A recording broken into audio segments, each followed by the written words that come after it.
All night the wind blew, and the fine dust set their teeth on edge. Sand and everything, grit and all they ate. In the morning, a urine-colored sun rose blearily through panes of dust on a dim world and without feature.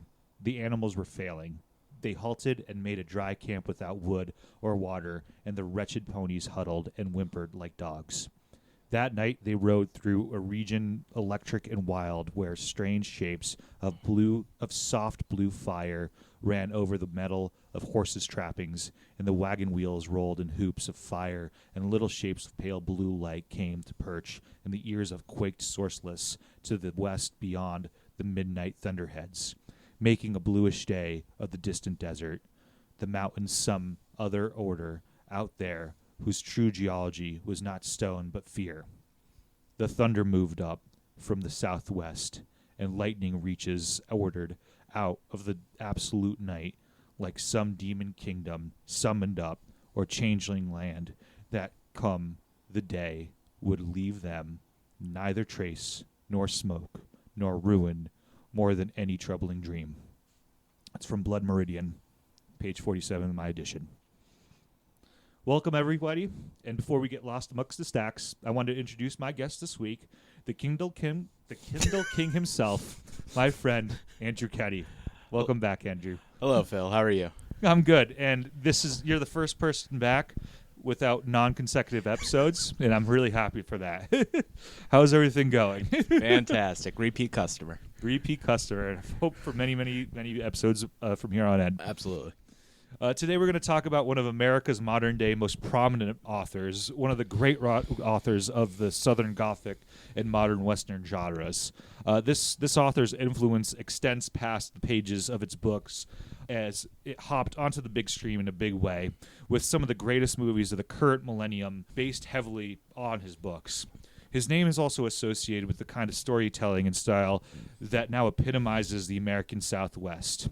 And I hope to God I make the subreddit proud when I actually hear it, because I've been looking at this guy's fan base on it, and man, are they passionate. Don't screw up. Don't screw up. So what road did Cormac McCarthy take to get here? So when we chatted about this, Ray, I wanted to make sure that you knew a little bit about the topic today. Yep. I think from here on down, like we were talking about, I'm going to maybe even send the script to people, but this one is a little raw dogging, if you will, which I learned that the Gen Z people use raw dog a lot more than we ever did as millennials, and they do it for absolutely wrong reasons. Yeah. We were better with protection. Yeah. And as Cormac McCarthy probably would say, you always have to bring protection, even though he probably didn't often. Yeah. We'll get into that more later, I'm sure. Sure. I personally had some assumptions about this guy, and I discovered there's a lot more that meets the eye to him. And I think we're going to surprise some people when we actually unravel some of his works and his personal history. Yep. So on July 20th, 1933, Charles Joseph McCarthy Jr. was born in Providence, Rhode Island. Shout out. Half my family's from that area. There you go. Yep. Yeah, one of the few non-Italians, apparently, too. Don't worry, he's the other part. He's the other people from Rhode Island. He's a New Englander by birth, right? So one of the sources I used was this magazine called Texas Monthly, it was just a fascinating bit of American culture. And it's hard not to laugh, because we're going to make fun of it a little bit today, how they presented his backstory versus the New York Times, Rolling Stone or something like that. I also used Wall Street Journal. When talking about his family, the subtitle in the section when I found where he was born was just, quote, "He's a Yankee," unquote. They're like, Rhode Island. That's a state. It's one of our states. It's like Providence. Yeah, exactly. Little fun fact, because I'm full of the little fun facts. A lot of the New England Patriots, which I'm a dear fan of, live in Providence because it's much cheaper than Boston, and it's also kind of the halfway point to Foxborough. So if you go around the streets of Providence, especially Federal Hill, you might find a real athlete out there. There you go. And then really fat people eating Italian sandwiches, huffing and puffing up Federal Hill. That's awesome. Yeah, Providence is a cool little town, but it's also, I mean, it's Rhode Island. There's It's just tiny. Yeah. Yeah, so his father was also Charles Joseph McCarthy, the senior, Mm-hmm. and his mother was Gladys Christina McGrail, formerly, and they turned into McCarthy. You just don't get names like Gladys anymore, right? When they're born, they're instantly 67 years old and nothing younger. Like I've never met a Gladys that doesn't have an AARP magazine with her. No, and there's already like 6 kids with them because that's how many kids she had, 6 total. Yeah, he grew up Irish Catholic, the other type of Providence. Yep, that's my family is. Yep. Ding, ding, ding. Yeah, and in the 30s and the 40s, you know, the having a total of like 6 children, 3 of them boys and 3 of them girls. That was called a good start back then. Yeah, that's the illegitimate Brady Bunch. His career as a damned Yankee didn't last long. His father was a lawyer, got a job working for the Tennessee Valley Authority as legal staff. Around the time he was 4, they actually moved outside of Knoxville or in Knoxville itself. His father would be on the legal staff for over 30 years of the Tennessee Valley Authority, the TVA, and then as chief counsel for another 10. So this guy was really, really embedded with the TVA. Do you know anything about the Tennessee Valley Authority? All I could think of is TVA. Isn't that the Loki Marvel group? So no, only my nerd brain knows. So tell me about this. Yeah, we're going to do a little divergence here because the TVA is actually kind of fascinating. It's a unique part of Franklin Delano Roosevelt's New Deal. There was a depression going on, you see, something we might not see in the future, hint, hint, cough, cough. And people needed jobs, which, again, hint, hint, cough, cough. The TVA, or the Tennessee Valley, excuse me, was also needed reliable energy so as to bring certain rural areas of the country progressing with the rest of the country in regards to electrification for one bit. This isn't a jab about the Tennessee Valley. It's just that corporations, they didn't really want to help progress go along, simple as that, because there was no money in it. And the federal government actually stepped in order to do that. It's something that, as Vermonters, you know, we see this right now with reliable internet connection. Simply put, like if there wasn't a law on the books saying to these companies who came in to provide reliable internet, they wouldn't be expanding to places where you couldn't get it. Yep. Yeah. The TVA is run as a public corporation to, quote, and this is from the TVA website itself, improve the navigability and to provide for the flood control of the Tennessee River, to provide for reforestation and the proper use of marginal lands in the Tennessee Valley, to provide the agricultural and industrial development of said valley, to provide for the national defense by the creation of a corporation for the operation of government properties at and near Muscle Shoals in the state of Alabama, and for other purposes, other quote. And that was why it was created. Fair enough. Fair enough. It was highly controversial at the time, and it's still kind of controversial, as it is effectively a government-owned and controlled company that runs for a profit business because we have a for-profit industry here. It provided stable jobs during the Depression, like I said, and was crucial during the W.W. Dose era in providing hydropower and coal power to energy-intensive aluminum plants to aid the war effort. It's been through ups and downs for sure, but largely it has been successful in its goals, even when it started to do things like, you know, outsource its labor. The whole thing that happened in the 80s and 90s in regards to deregulation. But it was such a big fucking deal, and it still is a big deal, that even back when Ronald Reagan was just an actor, he criticized the TVA as a problem of, quote, big government, unquote, and was duly fired from being the spokesman of General Electric. When he played a president on TV. When he played the president on TV. And then he was playing a president on TV. Missed me. And this is the last note I'm going to say about the TVA. They defined Trump's orders in 2019 when they shut down 2 aging coal plants that needed to shut down. So I wanted to really have this divergent because we're in a noisy era right now with him.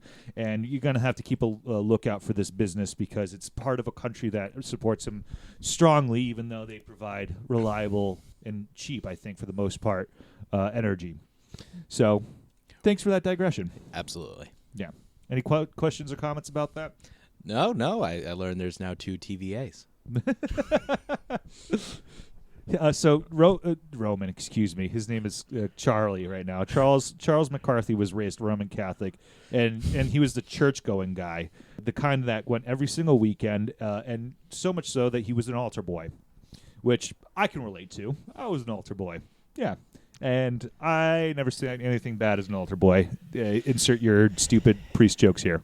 I did my 21 years of Catholic school, and I'm all right for it. But it's an acquired taste. It is. Yeah, sometimes the priests acquire some taste. So I made the jokes. Yeah, kitty cup. Yeah, we both. I think between the two of us, were middle-aged men, just based off a congregation of the aggregate of our years at Catholic school. Yes. The school uniform still hung up in the closet. I had to tie a tie for the first time since basically whatever reason and I was just like, oh yeah, I know how to tie a tie. I used to do it every single day between the ages of 14 and 18. Yeah. My high school, I think, kept the Land's End section of Sears afloat for years and years because that's where all our uniforms came from. So Sears probably would have shut down about 15 years earlier than it did if it wasn't for us. Yeah, well, Sears shut down intentionally because a few guys got rich. Yeah. And not off khakis. Not off khakis, no. Yeah, there's a whole industry that get profits off the Catholic school industry, which is interesting. Absolutely. Yeah. Moving on with the Catholic school, he also attended St. Mary's Parochial School and then Knoxville Catholic High School. Him being raised Catholic, and I wrote this, honestly, probably made the family stick out a little bit in the area, with his father also working at the TVA, which, to put it mildly, both of these have mixed emotions, the people who live in the area outside of Knoxville and in Kentucky. And not depending on which political spectrum you live in, it's just a fact. Being a Catholic then, and to this day in the South in general, is a low population. Mm-hmm. Tennessee is not an exception. Yes.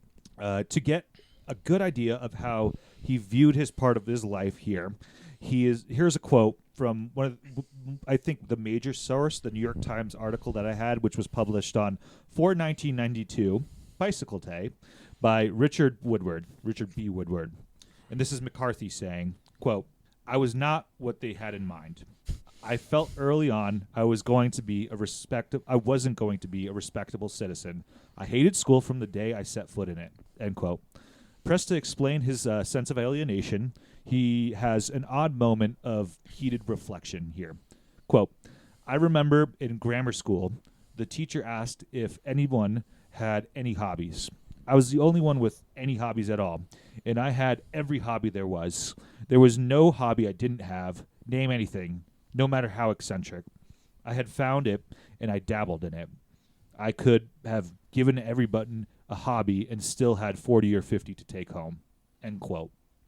Young Renaissance man. Yeah, and I think this is going to be important in the future because there's some misconceptions about Cormac McCarthy that we will address, and I think that's important in the sense that I think this guy really loved doing everything he did, and he did everything he possibly could. Yeah. So in 1951, at the age of 18, Charles McCarthy Jr. attended the University of Tennessee, and as Texas Monthly states, he, quote, "enrolled in the schools of engineering, business, and finally liberal arts," unquote. In smaller font, lowercase. I find this fucking hilarious because I think they're trying to make him seem more manly than he is. They're like, that's the Yankee in him. Yeah, right? It's like the liberal arts part is pretty funny, because no other source I found had him actually enrolling in engineering or business other than them. And it's like, okay, liberal arts was what he ended up in. Other than everyone that was like, yeah, no, he was a liberal arts major. Yeah, exactly. Well, the university lifestyle didn't pan out right away for him. The following year, he drops out, and instead he joins the U.S. Air Force for 4 years. I honestly found very little of his time in the service other than he was stationed in Alaska for 2 years, where he was also a disc jockey in the 50s, which is honestly an objective cool time to be a radio DJ, as you get to be the person who dropped the newest hit song when people were listening to the radio, actually. Like, that's pretty cool. And I mean, this is off script, but I was trying to figure out what he would be listening to or something like that in the 50s, but like, it's probably country and western, right? Like, he's not probably dropping, like, I don't know, any B.B. King. It's probably Hank Williams. In Alaska, this is happening. Yeah, right. Yeah. I think it's probably just like turkey calls and moose calls. Yeah, to, Ray like, Charles is yeah, not being to a beat and then like the sound of a gun reloading. Yeah, this is before Alaska was even a state, if I'm not mistaken, too. So, yeah. You know, I actually don't think he joined the Air Force for any patriotic reason. And this is going to be more abundantly clear as we continue progressing through his life, because he is a very unique type of human being who got away with something that is really frustrating to me at times. My hypothesis is he joined because he didn't like where he was in his life at the time, and this was an easy and somewhat safe option in the 50s. As long as he wasn't flying planes, which I don't think he was, and I don't know what he was actually doing during those 4 years. It was safe to join the military in some aspect, except if you went to Korea. Many young people... Patriotic escapism. Yeah, that's not a bad way of putting it. Many young people join the military to this day when they are lost in a chaotic world of needing to survive as an adult. And that avenue is always available for basically anybody, you know, even to this day. You know, nobody is going to argue like any stupid like DEI or anything like that. They accept everybody in the military with the exception of very few people, and those are for specific reasons. The fatties. Not even that, man. Like, we would both be totally happy. I say this as a fatty. I mean, they would love us there because we have 2 brain cells connecting. We're figuring out this, like, all the Instagram shit. I don't know what we would do, but yeah. I'd be an engineer and then liberal arts. So this theory will become more clear as we continue, such as this next sentence. After his brief stint in the armed services, Charles McCarthy Jr. then re-enrolled in the University of Tennessee.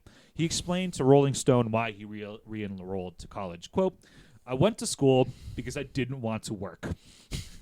If I was in school, I could get a monthly check through the GI Bill." Unquote. Yep. It wasn't until right around now, at the age of 23, though, when he was going back to college, did he reconsider or just consider writing as an interest for the first time. He began reading in the Air Force avidly in the Alaskan barracks for the first time ever, and he discovered that he actually loved literature, I think because there was nothing else to do. At 23? Well, you know, at the ages of probably 19, 20, 21 when he started reading. But 23 is when, in college again, he was considering writing. That's crazy to me, and I'm sure we'll go into it more. But, like, imagine you being that good at something and not starting until that age. It's like a professional baseball player not picking up a baseball bat until they're, like, 18. Yeah.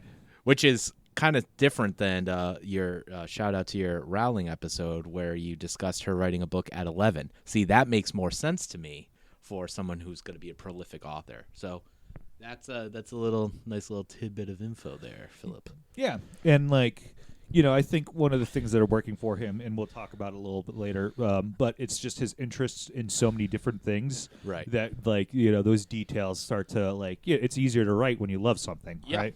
Mm-hmm. And, like, honestly, you know, his life itself has some interesting turns, but, like, other than, like, the other, like, what we talked about, Archie Butt, like, yeah, he just had a crazy life. Right. And, like, that would be, he does not have the same trajectory as Major Butt. Yeah. That is General Ransom and General Weed. Whatever happened to that guy? Oh, God. Here lies the dark joke that I don't want to say. All right. It was in college that he published his first 2 short stories, and the only 2 short stories I can find, honestly, that he ever wrote in ever published in the student literary magazine, which was called The Phoenix, under the name C.J. McCarthy Jr. These stories were named A Drowning Incident and Wake for Susan. He also won the Ingram Merrill Prize in 1959 and 1960, respectively. These, I think, were these were about the same years that he wrote those stories, which is now the magazine that he published them in is now a defunct magazine, and the literary fellowship is also now defunct. So the Ingram Merrill Prize doesn't exist anymore. Gotcha.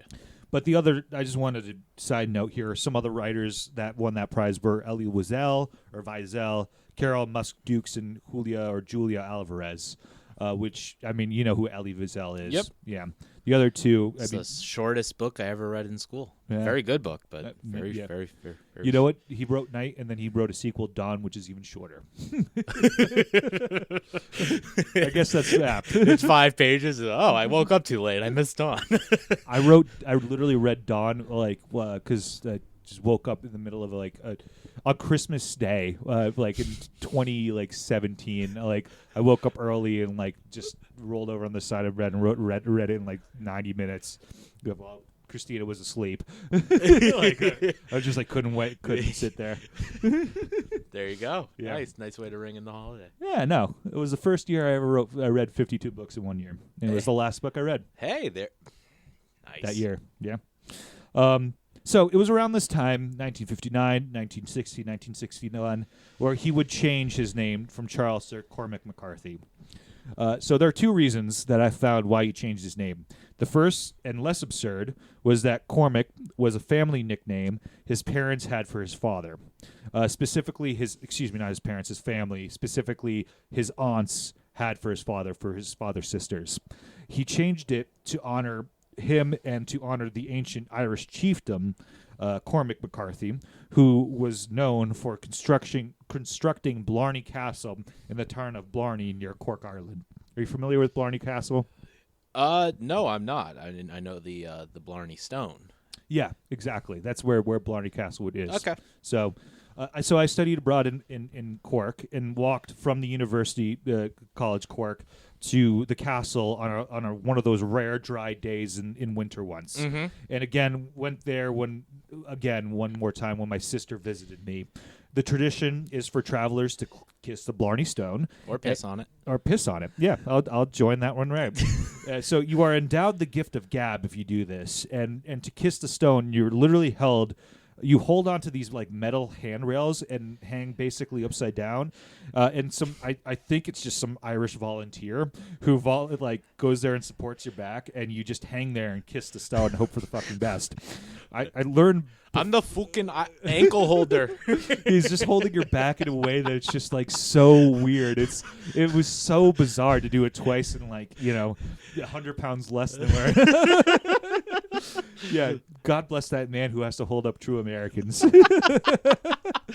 He's seeing so many just American ass cracks just in his face all day long. Yeah, just fucking happy trails because they're on your stomach. That's what happened to all the Walmart workers that used to give out the stickers when their job became extinct. They're like, well, I got to cross the sea and just do this random ass job. Well, you see, my Walmart up at St. Albans changed the Walmart welcomers to both Walmart welcomers, greeters, and receipt takers. Yes, yeah, exactly. So now if you ever want to steal from a Walmart, you find one of those because I genuinely don't think those freaking sensors work. Yeah. Not that anybody should steal from Walmart. No, not at all. No. Take fives. 5-finger discounts. Yes. So when I learned before coming back to the States about the Blarney Stone was that occasionally local teens get drunk and sneak into the castle and piss on the stone.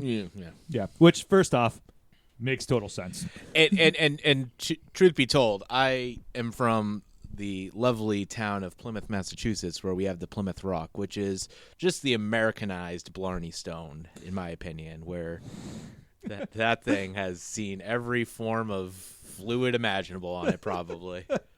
Yeah. So on top of the danger and the unsanitary conditions of kissing a stone that's been kissed by every sucker tourist for hundreds of years, probably, you now add like piss to it. So thankfully it rains in Ireland, so like at least there's some cleanliness there. Yes. And third, would I have done this as a teen? The answer is a resounding absolutely yes. Yes. You sanitize it with a Murphy's or Guinness just once a week. It just kills everything. Oh, man, when you go to, I'm sure you'll go to Southern Ireland one of these days, but it's Beamish down there and best out in the world. Now owned by Heineken, unfortunately. So is Murphy's. Oh, okay. Yeah. Well, I guess not, unfortunately. If you're going to be bought off by like a major beer company, it would be, I guess that's the best case scenario. Yeah. It's not Anheuser-Busch. Murphy's Red Delicious. is very good. I like a Guinness better than a traditional Murphy's, but that's just my opinion. Yeah, teach their own. And then you go to like every single city has like that's the bar with the best Guinness or best Beamish or best Murphy's in town, and you end up like having these conversations with people, and it's all about how clean their pipes are. Yes, and if they pour a good head. Yeah, exactly. No innuendos there. Moving on, TVA. So the second reason that he could have possibly changed his name is a little bit more crazy. And at the time, there was this famous comedian ventriloquist named Edgar Bergen who had a dummy named Charlie McCarthy. I was gonna say, I feel like I've heard Charlie Mack in like the out there in the ether, but anyways. Yeah. Charlie McCarthy is like this caricature, from my own words, is a caricature of an upper crust American boy who wore a top hat, tuxedo, monocle, and could get away with saying rude things about people because shits and giggles. This is the Jeff Dunham of 1950s Americana. I wrote a Jeff Dunham joke. Yes, that is very true. At one point, the wooden dummy, who was a wooden-made dummy, so traditional, was far more popular and a bigger house name than Edgar Bergen ever was, which would be like if, again, it's everybody who knew Jose the Jalapeno on a Stick more than Jeff Dunham himself. and one kill you. Oh man, remember that he had the blown up terrorist as a what's his Ahmed? Yes. And everybody thought that was fine. And, yeah. That was just like 2006. No one gives a shit. Just fantastic. Yeah, I mean Jeff Dunham is not a problematic person from my understanding. It just was a time of comedy that was totally different back then. And can we say I feel like Jeff Dunham is not a comedian's comedian. If you follow true comedians, I think he is right below Carrot Top in the butt of most jokes. I mean, I enjoy Jeff Dunham. I know he's like one of those guys that like comedians like love to have like more smarter comedy, but like right, whatever. Like it's when what was his name, Dane Cook? Like people were shitting on him, but like he's looking back on it, he isn't as funny as he is now. But like I don't know, stupid people like stupid things, and I'm a stupid person at times. Absolutely. I'll still watch a Gallagher clip every once in a while just for the fun of it. Yeah, exactly. Yeah. So, I mean, speaking of Jeff Dunham, one thing that Jeff could have done was given Walter a last name, so we could have had a modern-day equivalent of, like, Cormac McCarthy. Cronkite. Yeah, like Walter Cronkite. Like, imagine that. And, like, he changed his name to Wilberg or something like that. Yeah.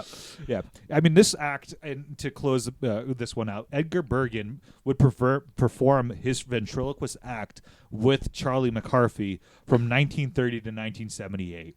It was a 50-year run. So, like... Yeah, almost 50 years. That's longer than most soap operas. I know. I mean, yeah. So going back to McCarthy, college again was not his friend. He drops out for the second and last time. He moved to Chicago where he worked part-time in an auto parts warehouse or a mechanic. I saw both, but I think it's just a warehouse. Knowing him, I don't know. I think he was an engineer, so yeah. I think his time in the Air Force was mechanical based, but I don't know, so I'm not going to say that. And he begins writing his first novel while he was in Chicago. But what will continue to be a long tradition of not liking to be held down in one job right now is starting right now. He leaves Chicago and moves back to Tennessee. In 1961, Cormac, as we will refer to him from here on end, married a University of Tennessee student, Lee Holloman.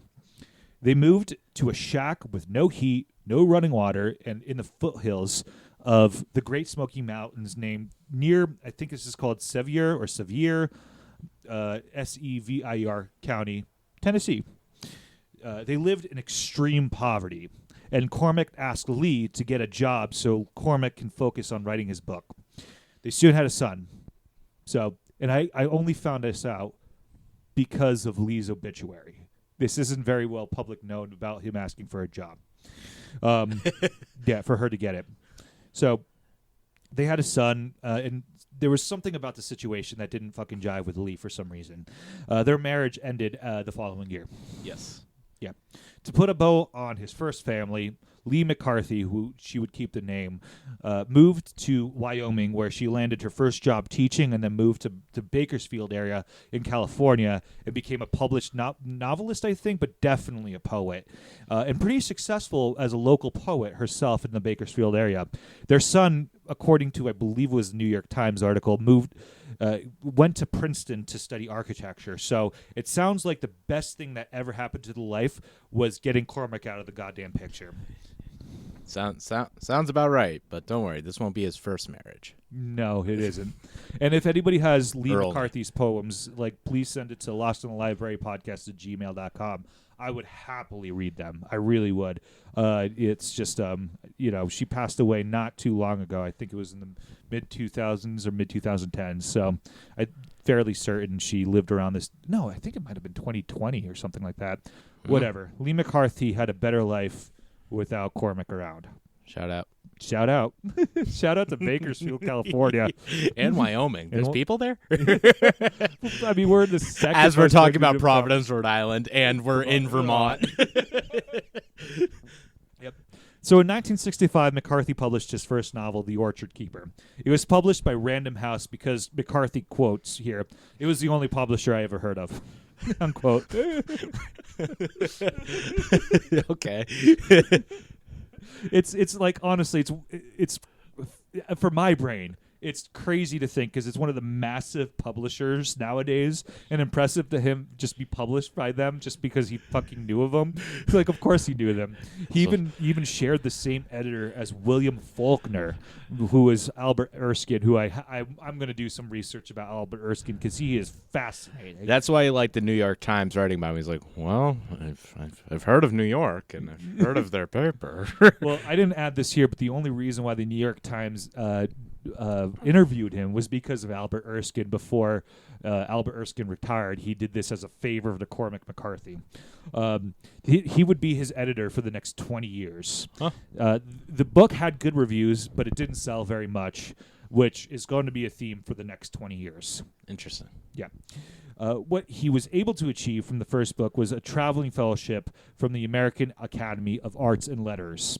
In 1965, using what little money he was able to have from the fellowship and whatever little money he saved from before, he left America on a liner to go to Europe on a vacation, intending to visit the home of his ancestors. So 1965 still predates frequent air travel. Yeah. While he was on the trip, he met another woman named Anne Delisle, I believe, an English singer and dancer who worked on the ship. They married in 1966 in England. Also in 1966, he received another grant, this one the Rockefeller Foundation grant, and somewhere while in Europe again, I believe, though this was kind of hard to figure out what the timeline was, he receives a third grant called the William Faulkner Foundation grant, which will allow the newlyweds to move to the Spanish island of Ibiza. This is interesting to hear this, because one thing I feel like I've known or noticed about his books is, yes, he's connected to the Southwest and but like they're very varied, in location or theme or something like that. And he's a very well-traveled person. And I don't know if it's just a sign of the times, but it's hilarious to say, oh, he was in total poverty, but he's already been to more places than I ever will be in my life, probably, just like travel and all that. I mean, it's a sign of the times when it comes down to lack of debt, right? Well, our generation is indebted to up to our gills, and the next one is too. Yep. And there's also like these grants are literally making him float around. I have no clue. The amount of grants he wins, three alone, is unbelievably impressive, Andrew. I can't tell you how impressive this is right off the bat, but there was something, because he doesn't write that much. All right, like I didn't want to put this down because I'm sure people will argue based off of their feelings, but out of all the people that I know who wrote, he wrote maybe 10 to 12 books out of the 50 to 60 year career he had, which isn't unimpressive, but it's not exceptional by any means. But that, in my opinion, that is somewhat impressive because a lot of those books. Where Phil succeeds with the literary, I am a big film buff, and that's almost the allure that Tarantino and Christopher Nolan get. It's because they win in quantity over quality, and the years in between films, it makes them want more and more, versus someone that maybe pumps out 2 films a year. They might be good, but it's kind of lost that allure. It's true, and I it's like a Nick Cage effect. I mean, granted, Nick Cage does things like differently because he steals the Declaration of Independence. Which, if it was in Nick Cage's hands, god damn it, like it would be safe. Yeah. I've seen Dream Sequence recently. I don't know if you saw that movie. It was I really enjoyed it. It was frightening. It had no morals. It had nothing to do with it. But like I was like, damn, Nick Cage actually is a great actor. But the one where it was about him, what was it, the unbearable weight of massive talent or whatever? Fucking hilarious that was movie. with Daddy Pedro. Pedro Pascal tripping balls. It's one of the funniest things I've ever seen. Yep, absolutely. Yeah, and I don't mean to. I mean, this isn't a demeaning thing. It's just like, when he writes, you're saying he writes intentionally, and like, I struggle to think of how he gets 3 massive, because these are really impressive foundational grants from 3 very important things, one of which I don't think it exists anymore, from like one book and then a couple of short stories. And that's that. So while he was in the island of Abita, I think I'm pronouncing that right. I don't know, right? It's the reason, why it's called Abita. Abita. Tell me before I botch it even more. I know. I want to say Ibiza because it should be spelled like. It's because a Spanish king had a lisp, and I'm not joking. The only thing I can think of is what's his name, Charlie Posner or whatever.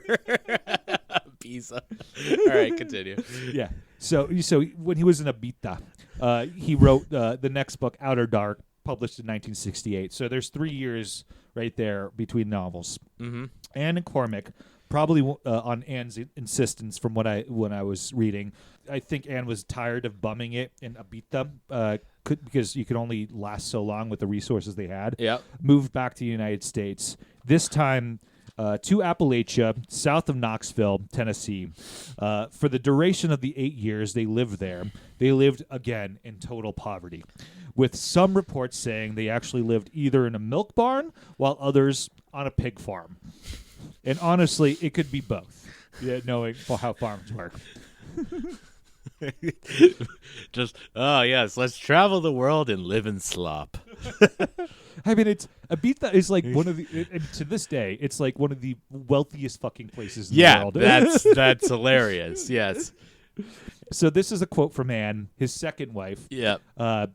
Quote, someone would call up and offer him $2,000 to come speak at a university about his books, and he would tell them that everything he had to say were there on the page. So we would eat beans for another week, unquote. In 1973, he published Child of God, his 3rd book. When the beans ran out. Yeah. So, yeah, that's almost 10, well, it's 8 years between 1st and 3rd. Now, I want to stop the narrative and talk about his early books a little bit here, because people who are listening to this podcast are fairly acquainted with his later works, such as I was before researching this podcast, like you are too.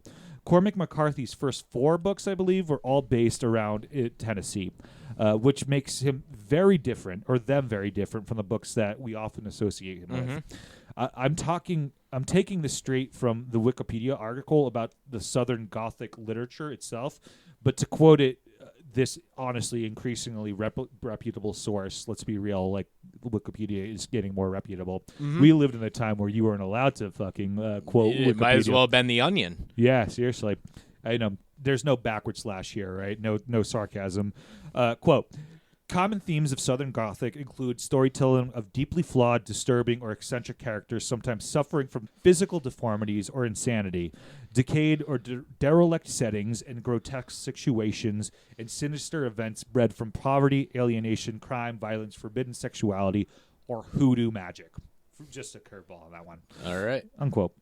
In order to better understand what a Southern Gothic is, I wanted to share this little tidbit from the New York Times article that we were already referencing, describing his second book, Outer Dark. Quote, it's a twisted nativity story about a girl's search for her baby, the product of incest, with her brother. At the time of their independent wanderings through the rural South, the brother witnesses, in one McCarthy's most appalling scenes, the death of his child, incest child, by the way, the death of this child at the hands of 3 mysterious killers around a campfire. So they're supposed to be like the 3 wise men? Yeah, the nativity scene. There you go. That's yeah. So this is this is from the book itself. Holmes saw the blade wink in the light like a long cat's eye slant and malevolent, and a dark smile erupting on the child's throat, and went all broken down the front of it. The child made no sound. It hung there with its one eye glazing over like a wet stone, and the black blood pumping down its naked belly. Jesus, that makes The Road like a children's story. Well, we'll continue on that. We'll continue on that. Yeah. All right. That's grim. It's grim. So I didn't write this one down, but like right off the bat, like second book, I don't know much about his first, and I didn't read Outer Dark. All right, like yeah. I guess I'll put it right here. I'll do it later what I read, because I don't think if you've never listened or read anything by Cormac McCarthy, I think it'll be a spoiler. But right off the bat, he's fucking starting dark, like basically, like, and this is what I actually wrote. This is one of many dead baby scenes you will find in his books. Yeah. Cormac McCarthy really fucking loved him some dead baby scenes. And enter dead baby jokes from our generation again. But holy shit. Looks like a baby. I think I want to kill him. Something about salsa, right? To continue on the extremes that McCarthy writes, the character of Child of God, which was one of the movies that were adopted. Excuse me, one of the movies that adopted from his books. One of the main character's name is Lester Ballard, Ballar. So Ballard himself. Mm-hmm. He's a mass murderer and a necrophiliac. He lives with his victims in a series of underground caves in Tennessee. He bases this character off of newspaper reports in Sevier County, or Sevier County, and according to the New York Times again, quote, somehow McCarthy finds compassion for and humor in Ballard, while never asking the reader to forgive his crimes. No social or psychological theory is offered that might explain him away, unquote.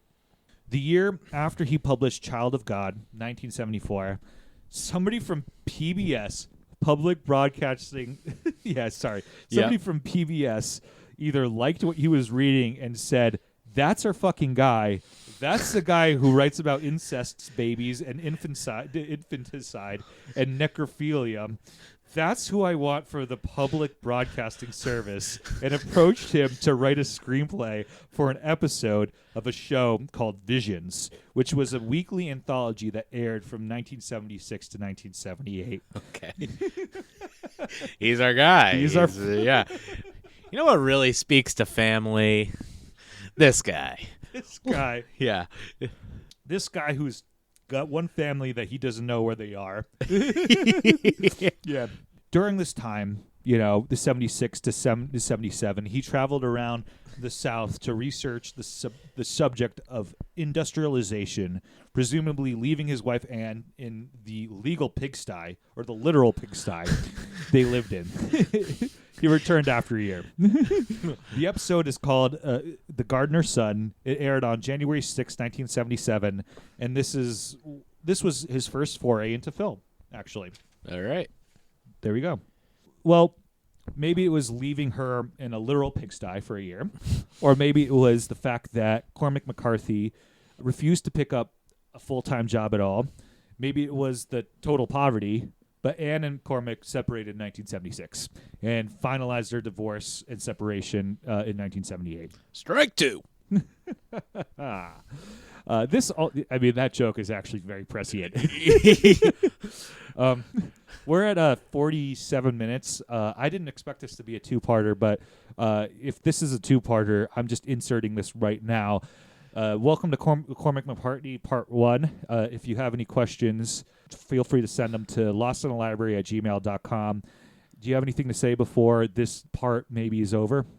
No, hopefully you've been enjoying it so far, and if there is a part 2, then just keep on chugging along. Thanks, man.